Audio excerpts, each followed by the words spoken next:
about why this is happening.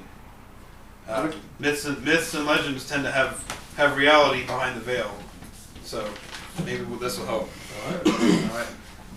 And we'll go to a break, and we'll find out what happens with that after the break.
welcome back to Society of Part-Time Adventures.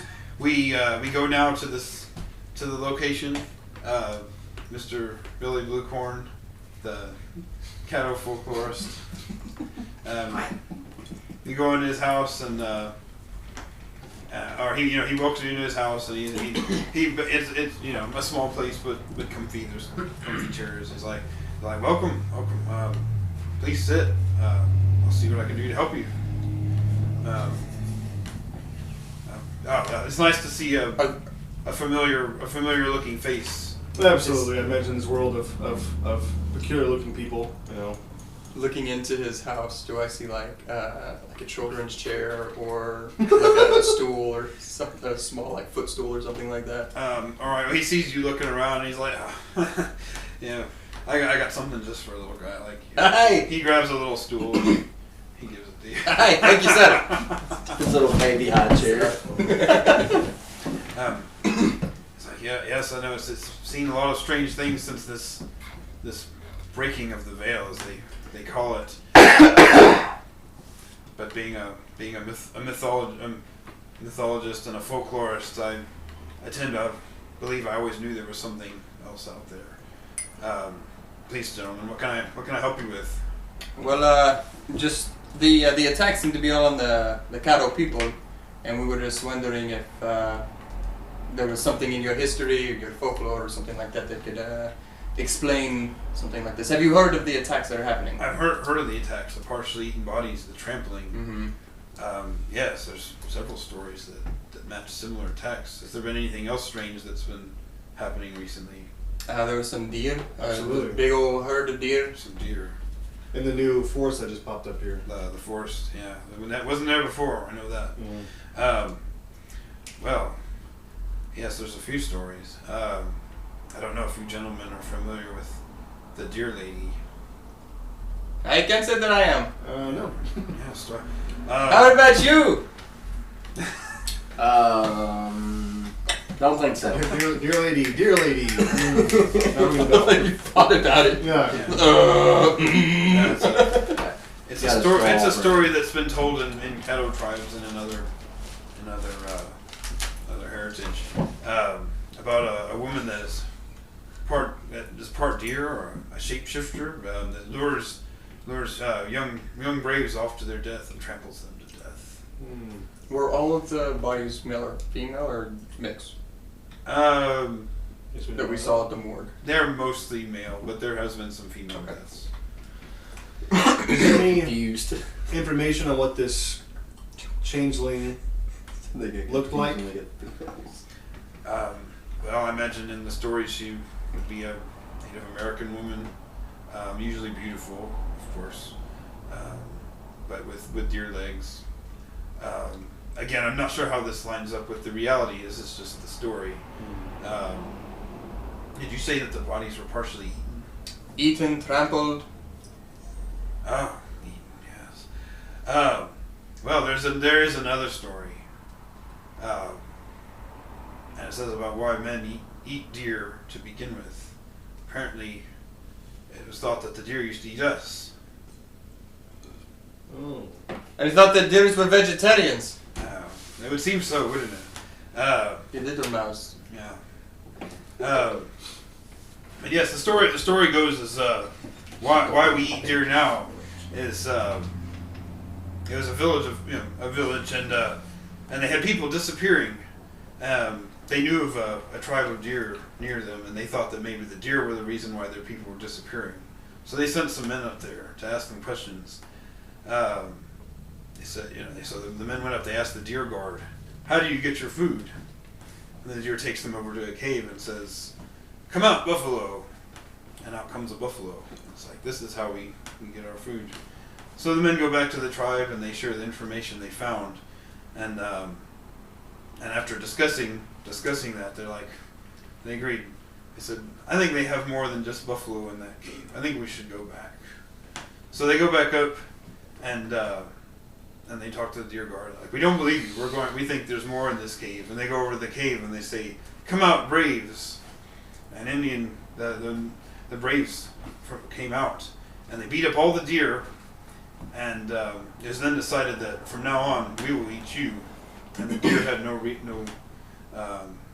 they had no option but to just give in. Now it's it's a folk tale. It's an odd story.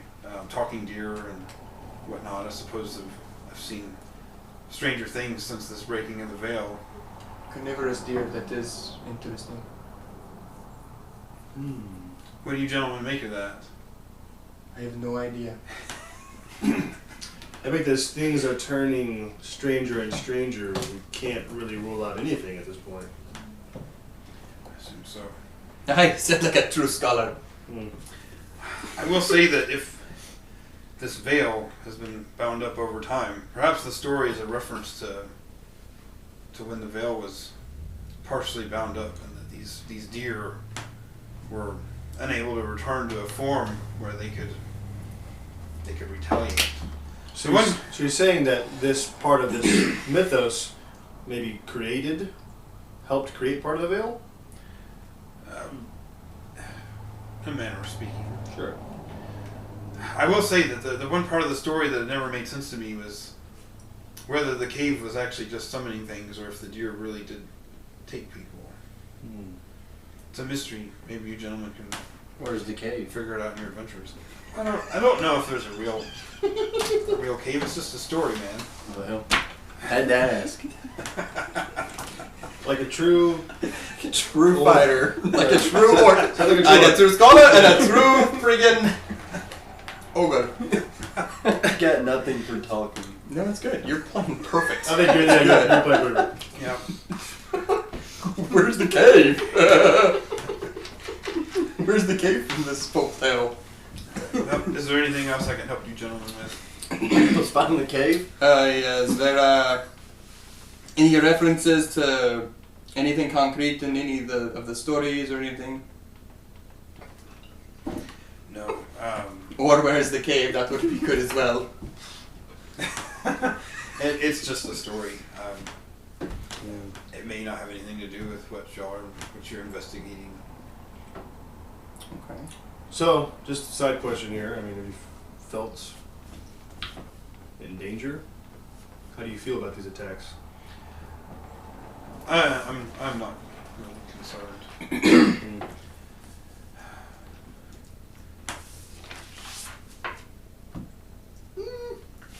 If